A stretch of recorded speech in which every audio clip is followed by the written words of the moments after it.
Efesus pasal 5 ayatnya yang ketiga sampai ayatnya yang ketujuh. Bisa dibuka semua Alkitab kita masing-masing. Kita perlu memfokuskan pandangan kita, perhatian kita, hati kita, pikiran kita untuk kita dapat menangkap pesan Tuhan, firman Tuhan pada pagi hari ini. Kurang lebih 25 sampai 30 menit ke depan kita akan menerima berkat Tuhan. Puji nama Tuhan. Saya bacakan kebenaran firman Tuhan. Efesus pasal 5 ayat yang ketiga sampai ayat yang ketujuh firman Tuhan. Tetapi percabulan dan rupa-rupa kecemaran atau keserakahan disebut saja pun jangan di antara kamu, sebagaimana sepatutnya bagi orang-orang kudus. Demikian juga perkataan yang kotor, yang kosong, yang sembrono, karena hal-hal ini tidak pantas. Tetapi sebaliknya ucapkanlah syukur, karena ingatlah ini baik-baik. Tidak ada orang sundal, orang cemar, atau orang serakah, artinya penyembah berhala, yang mendapat bagian di dalam kerajaan Kristus dan Allah. Janganlah kamu disesatkan orang dengan kata-kata yang hampa, karena hal-hal yang demikian mendatangkan murka Allah atas orang-orang durhaka. Sebab itu janganlah kamu berkawan dengan mereka. Nah, sesuai dengan tema kita pada bulan ini, bergiat dalam berkorban. Tentunya ketika kita bergiat dalam berkorban, kita harus tahu dua hal dulu. Ini saya sudah bahas di BIC, tetapi perlu saya ingatkan lagi agar supaya menjadi pengantar di dalam firman Tuhan pada kesempatan hari ini. Bergiat dalam berkorban, Bapak Ibu Saudara harus tahu dulu mengapa atau alasan saya bergiat dalam berkorban. Kemudian yang kedua, untuk apa? Atau berbicara tujuan Bapak Ibu Saudara bergiat dalam berkorban. Nah, dua hal ini dulu harus ada di dalam kehidupan kita. Kalau Bapak Ibu Saudara tidak memiliki kedua hal ini, maka sulit untuk kita dapat dikatakan bergiat dalam berkorban. Dan perlu diketahui, di dalam seluruh Alkitab, khususnya Perjanjian Lama, itu memberi sebuah perbedaan tentang apa yang disebut persembahan dan apa yang disebut dengan korban. Nah, ini diberi perbedaan. Sebenarnya secara definisi ini sama. Definisinya persembahan dan korban itu sebuah pemberian secara cuma-cuma atau gratis dengan tujuan khusus. Itu definisinya. Tetapi ketika berbicara tentang korban, itu selalu ditekankan tindakan pengorbanan. Nah, ini yang menjadi perbedaan. Sebabnya ketika kita menemukan di dalam seluruh Perjanjian Lama, kita akan menemukan ketika berbicara korban, itu selalu dalam bentuk korban binatang. Karena ada kehidupan yang dikorbankan di sana. Dan untuk kita bergiat di dalam berkorban, Bapak Ibu Saudara harus mempunyai acuan di dalam tindakan ini. Dan acuan satu-satunya di dalam kehidupan kita ialah pengorbanan Yesus. Tidak ada acuan lagi di dalam hidup ini selain acuan pengorbanan Kristus. Itu sebabnya seseorang yang ingin bergiat di dalam berkorban itu hanya dapat dilakukan oleh orang-orang yang memiliki Yesus di dalam kehidupannya. Amin. Kalau Bapak Ibu Saudara tidak memiliki Yesus di dalam kehidupan Bapak Ibu Saudara tidak dapat bergiat dalam berkorban. Ini perlu didengar baik. Tidak dapat berkorban kalau Yesus tidak ada di dalam diri Bapak Ibu Saudara. Mungkin Bapak Ibu Saudara berkata, oh saya sudah dilahirkan dalam keluarga Kristen. Orang tua saya pendeta. Sejak remaja saya sudah terlibat di dalam pelayanan. Kok bisa saya tidak ada Yesus? Saya mau katakan, untuk seseorang menerima Yesus di dalam hidupnya, pertama Bapak Ibu Saudara harus merelakan dulu. Diri Anda, diri Bapak Ibu Saudara itu direlakan untuk percaya kepada pribadi Yesus.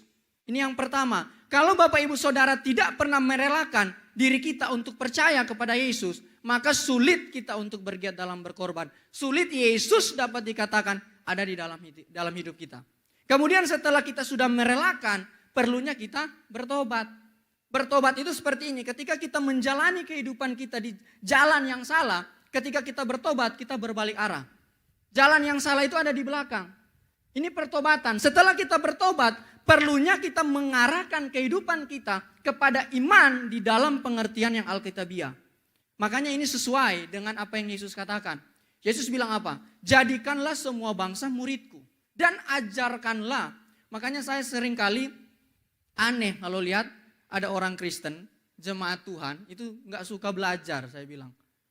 Karena banyak sekali orang Kristen sebenarnya, ini saya perlu katakan agar Bapak Ibu Saudara boleh dibukakan kerinduan untuk mengenal Tuhan lebih dalam lagi. Kita selalu berbicara intim dengan Yesus. Coba saya tanya, siapa Yesus itu? Kok Tuhan bisa mati? Kalau dia Allah, kok dia bisa mati?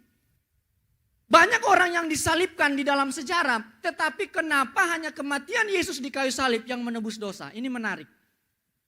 Ya kan, mungkin tidak pernah terpikirkan. Makanya saya bersyukur Bapak Gembala ketika menyampaikan kepada saya, dia rindu jemaat itu dibangunkan imannya, dasar-dasarnya tentang kebenaran firman Tuhan. Makanya gereja kita memulai dengan apakah Alkitab firman Allah. Kita mulai dengan hal itu agar supaya kita tahu bahwa keyakinan yang kita yakini di dalam Yesus adalah sesuatu hal yang dapat benar-benar dipercaya. Amin. Nah, setelah kita diberikan iman dalam pengertian yang alkitabiah, barulah kita boleh berjalan di dalam yang namanya perbuatan iman yang mempermuliakan nama Tuhan. Inilah ciri-ciri orang yang memiliki Yesus di dalam kehidupannya. Makanya jemaat Tuhan, Bapak Ibu Saudara, tidak usah tersandung, tidak usah kecewa ketika melihat banyak orang Kristen di dunia ini, saya katakan, rajin beribadah, rajin melayani, tetapi kehidupannya menjadi batu sandungan. Tidak usah kecewa, itu biasa. Yang punya Yesus boleh datang di gereja, yang tidak punya Yesus dalam hidupnya, itu boleh datang ke gereja. Sama-sama boleh datang beribadah, sama-sama boleh melayani. Tetapi kehidupannya tidak mempermuliakan nama Tuhan. Nah, ini penting kita untuk pastikan hari-hari ini. Sudahkah di dalam diri kita ada Yesus? Makanya di dalam setiap peribadatan, Bapak Ibu perlu membuka hati selebar-lebarnya untuk dijamah oleh kuasa Roh Kudus. Sehingga pribadi Yesus itu boleh masuk di dalam kehidupan kita. Sehingga kita dapat bergiat dalam berkorban. Makanya jangan kecewa. Itu sebabnya saya bilang, jemaat yang memiliki Yesus di dalam hidupnya itu biasanya sportif. Sportifnya dalam hal apa? Ketika terjadi clash antara atau persoalan antara jemaat A dan jemaat B, dia nggak bawa-bawa Tuhan. Nggak bawa-bawa Tuhan dalam artian apa? Ketika ada persoalan antara Bapak A dan Bapak B, itu biasanya nggak ke gereja. Tuhan dibawa-bawa. Persoalannya sesama jemaat, tetapi Tuhan dibawa-bawa. Saya bilang nggak sportif. Ini orang yang tidak memiliki Yesus. Kita boleh ada persoalan dengan sesama kita, tetapi urusan dengan Tuhan jangan menjadi hambatan di dalam kehidupan kita. Makanya penting untuk kita bergiat dalam berkorban. Dan seseorang yang bergiat dalam berkorban, ada hal yang perlu diwaspadai. Yaitu ketika kita sudah berkorban, biasanya mulai merasa sudah berkorban. Nah, ini perlu diwaspadai. Ketika sudah berkorban di dalam pekerjaan Tuhan, mulai merasa, wah, saya sudah banyak menghabiskan dana bagi gereja ini. Saya sudah banyak menghabiskan tenaga bagi pekerjaan Tuhan. Sudah mulai merasa berkorban. Dan orang yang merasa berkorban, ini perlu didengar baik. Itu biasanya mudah tersinggung. Mudah tersinggung. Mungkin ketika usulannya disampaikan ke majelis atau gembala atau ke staf pelayanan, tidak didengar, mulai mudah tersinggung. Dan inilah yang membuat kita tidak bertumbuh di dalam iman kita di dalam Tuhan Yesus Kristus. Sudah merasa berkorban. Makanya penting pada pagi hari ini sama-sama kita akan merenungkan tentang apa penghalang bergiat dalam berkorban. Apa penghalang bergiat dalam berkorban? Yang pertama, penghalang bergiat dalam berkorban itu berbicara soal perkataan. Ayat 3 dan ayat yang keempat. Pada ayat yang ketiga khususnya, itu Paulus memberi dua hal utama yang perlu dihindari dalam perkataan. Yang pertama,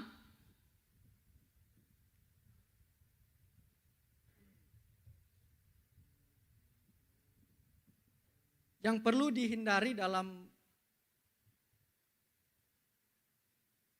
dihindari dalam perkataan, dua hal utama yang Paulus berikan pada ayat yang ketiga.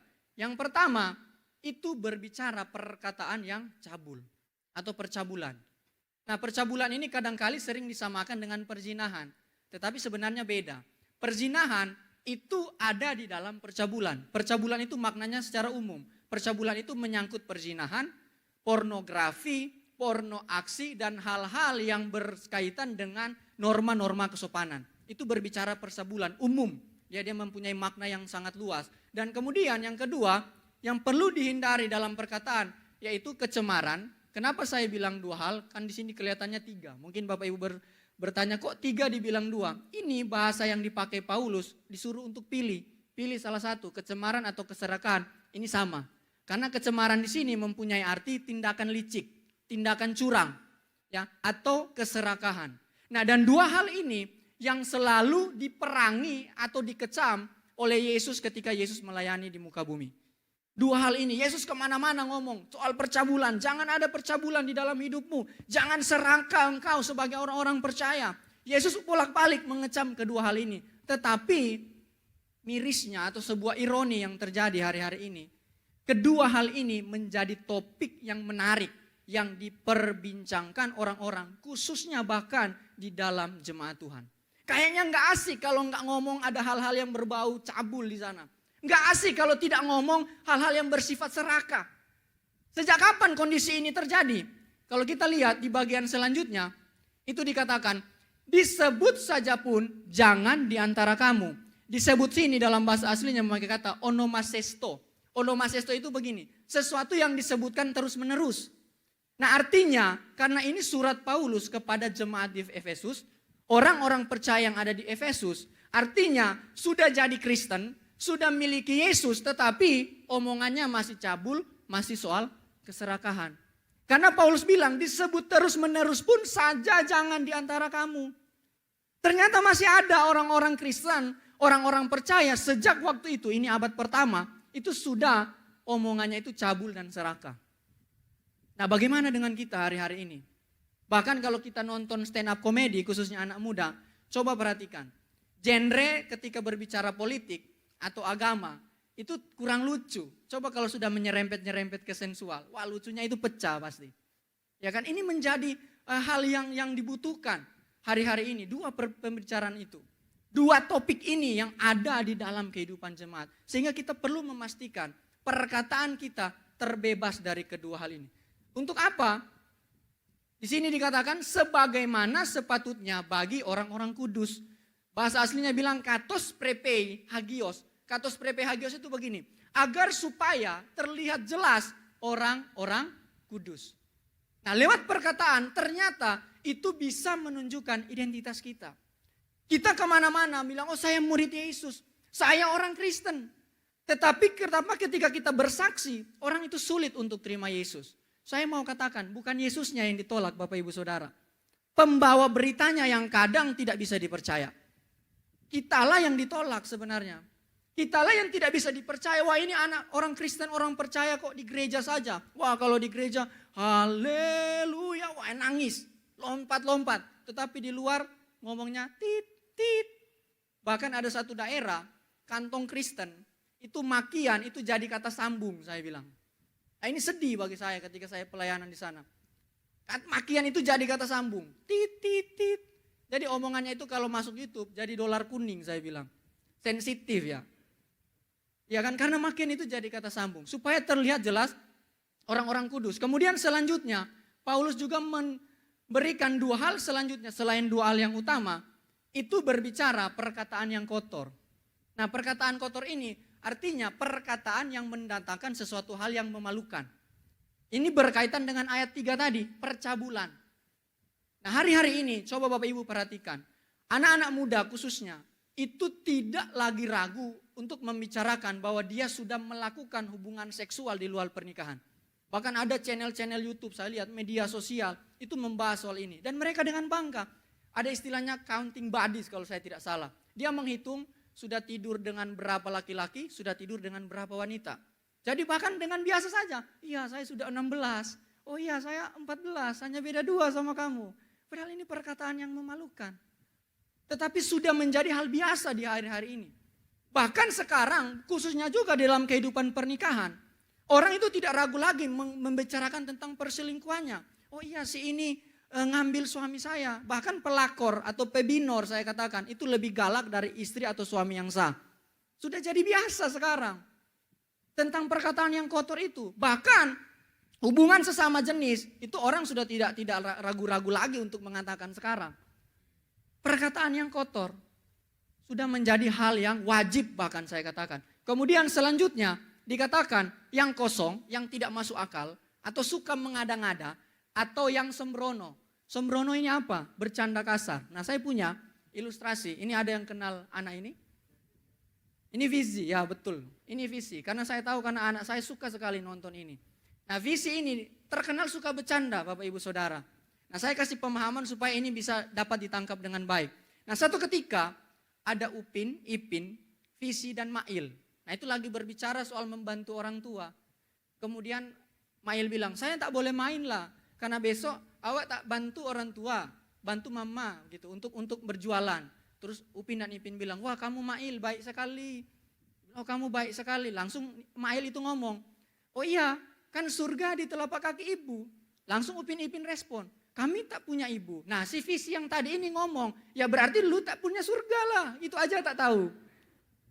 Dia langsung nyambung gitu, itu bercanda. Tetapi akhirnya di serial itu saya bilang, Upin dan Ipin itu sedih. Sampai drop saya bilang, gak mau lebaran dan sebagainya. Dia drop. Dan akhirnya penulis cerita ini harus membuat episode khusus. Visi itu minta maaf. Karena dituntut netizen saya bilang. Nah ini hebatnya netizen di Indonesia. Jadi bercanda yang kotor. Bercanda yang kasar.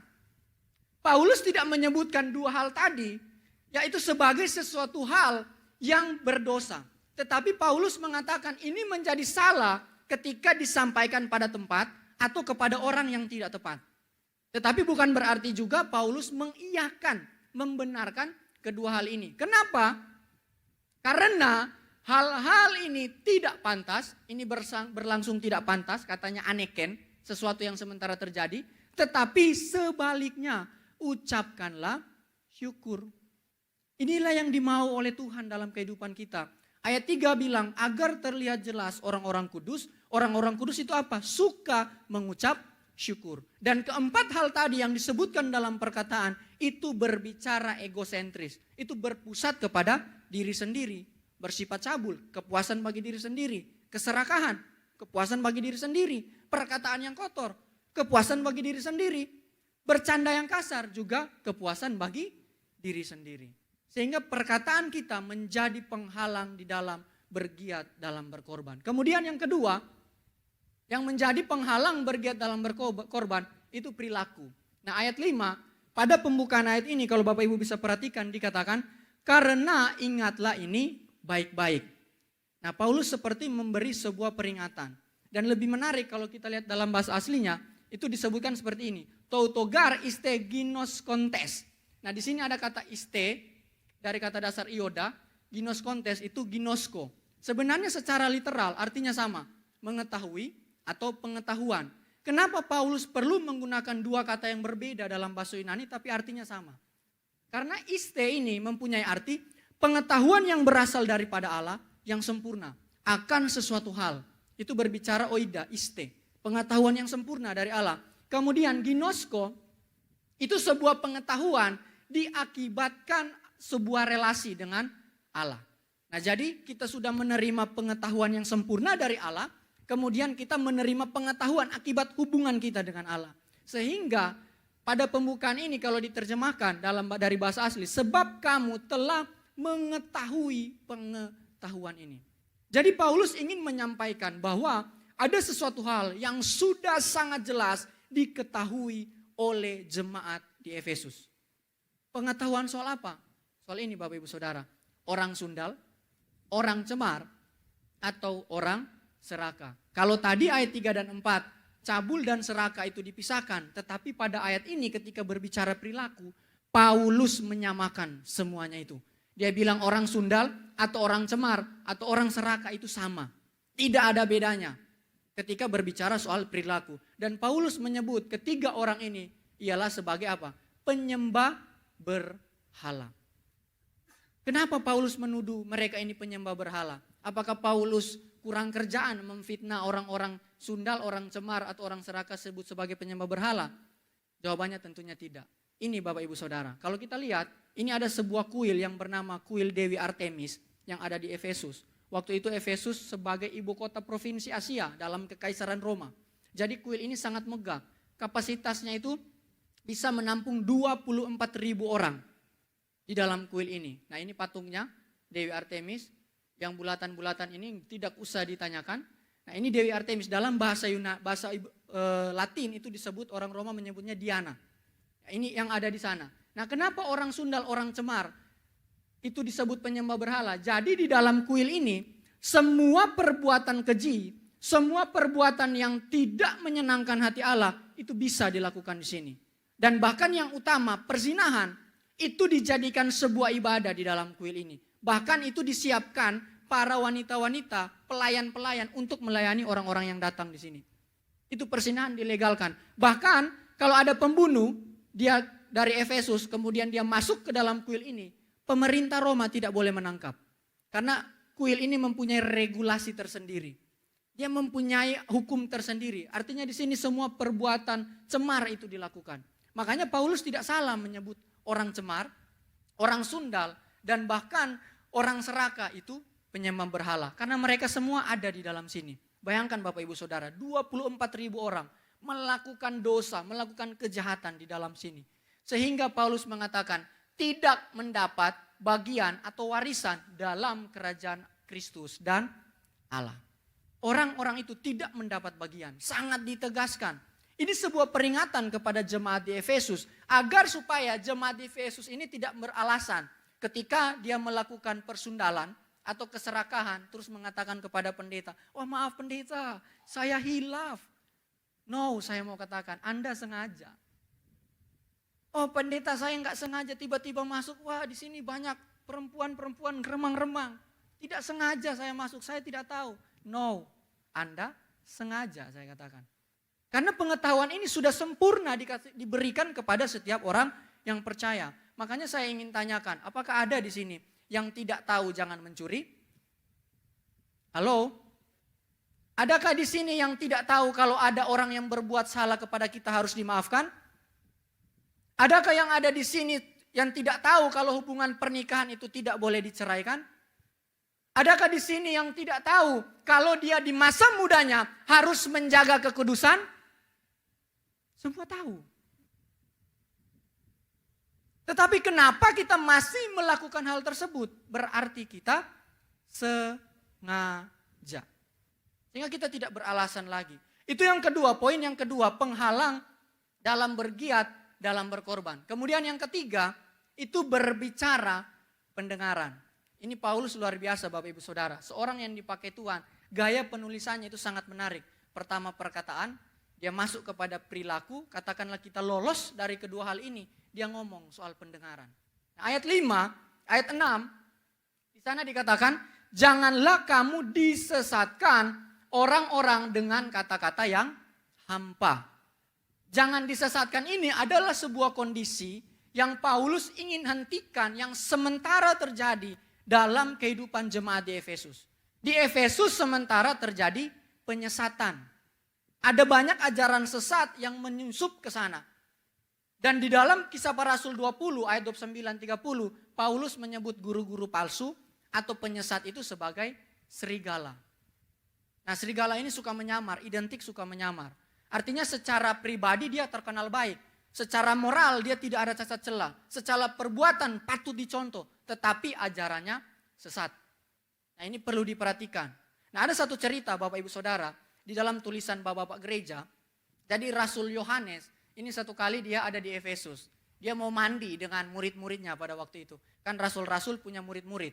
Nah dia mau mandi, kemudian ketika dia masuk di kamar mandi ini, ada bidat yang namanya Kerintus. Nah Kerintus ini bidat yang menolak Yesus itu sebagai Allah yang sejati. Dia bilang Yesus itu manusia biasa, bahkan kelahirannya itu normal seperti manusia, bukan dari seorang perawan. Nah jadi Yohanes mau mandi, tiba-tiba dia dengar. Dan dia tahu di dalam situ ada bidat, ada penyesat, ada guru palsu. Kemudian apa yang dilakukan Yohanes? Keluar, dia bilang murid-muridnya. Keluar, keluar semua, keluar. Ketika dia sampai di luar, Rasul Yohanes teriak. Hati-hati, di dalam itu ada penyesat namanya Kerintus. Dia adalah musuh dari kebenaran. Jangan-jangan kalau kita di dalam, nanti kamar mandi itu runtuh. Artinya Yohanes di sini menunjukkan bahwa dia tidak kompromi dengan penyesat. Walaupun dia terlihat baik. Kenapa? Karena ajarannya itu sangat membinasakan Bapak Ibu Saudara. Nah berbeda hari-hari ini kalau sekali lihat. Banyak pendeta, banyak ajaran-ajaran yang sudah terbukti sesat. tetapi jemaat masih bilang, wah orangnya baik, wah dia suka nyumbang, suka nolong orang yang tidak mampu. Itu bukan ukuran. Tetapi yang menjadi ukuran, apakah ajarannya baik atau tidak. Karena Alkitab memberi penegasan, bukan pribadinya kita benci, tetapi ajarannya perlu kita waspadai. Dan bahkan hari-hari ini banyak bermunculan, saya lihat, mengklaim, oh saya pernah ke sorga, trip to hell, berjalan-jalan ke neraka, saya menerima nubuatan ini. Karena jemaat memang malas baca Alkitab, tidak suka belajar, amin-amin. Saya kasih contoh satu. Katanya ketika ke neraka, dia melihat iblis itu menyiksa orang-orang yang tidak percaya, menyiksa orang-orang yang berdosa, ditusuk pakai trisula, dicambuk, dianiaya pokoknya. Orang yang tidak percaya itu masuk neraka teraniaya. Tetapi Alkitab nggak ngomong neraka seperti itu. Kalau kita baca dalam kitab Wahyu, itu iblis pun disiksa di neraka. Dia bukan bosnya. Dia bukan bos, dia disiksa juga di neraka. Nah jadi cerita-cerita ini dengan mudah kita tahu bahwa ini tidak sesuai dengan firman Tuhan. Nah jadi hati-hati Bapak Ibu Saudara. Kenapa mereka seperti serigala? Untuk memikat jemaat Tuhan. Tertarik dengan pribadinya supaya dengan mudah untuk disesatkan. Ini penyesat sudah ada sejak gereja baru awal muncul. Dan bahkan hari ini sementara pada puncak-puncaknya. Dan orang ketika sudah disesatkan itu militan dengan apa yang dia yakini. Nah penyesat. Kemudian dikatakan di sini. Karena hal-hal yang demikian mendatangkan murka Allah atas orang-orang durhaka. Jadi walaupun kita sudah jadi orang percaya. Kalau kita terbiasa mendengar ajaran-ajaran yang bukan sesuai kebenaran firman Tuhan. Maka sulit kita untuk bertumbuh di dalam iman kita kepada Tuhan Yesus Kristus. Sulit untuk bertumbuh. Jadi kalau khotbah yang berbicara tentang kemakmuran, wah senang, haleluya, wajah berseri-seri, pendeta belum suruh amin, sudah amin. Bahkan lebih banyak amennya daripada penyampaian firmannya. Wah senang, wah puji Tuhan, diberkati. Tetapi ketika berbicara mempersiapkan kehidupan untuk menyongsong kekekalan, semua mulai ngantuk. Mulai tidak suka, wah tidak enak. Paulus bilang, jangan sampai Bapak Ibu Saudara menggenapi apa yang dikatakan firman Tuhan bahwa menjelang kedatangan Kristus kedua kali, orang-orang itu hanya suka dengar cerita-cerita dongeng. Yang hanya mengenakan telinga, yang menggaruk-garuk telinga. Senang kalau dengan menggaruk-garuk telinga. Kalau berbicara hidup yang berkorban, bergiat dalam kekudusan, itu malas. Bahkan tidak mau saya bilang. Nah ini penting Bapak Ibu Saudara, kita jangan dibuai dengan kondisi ini. Kenapa saya harus sampaikan ini?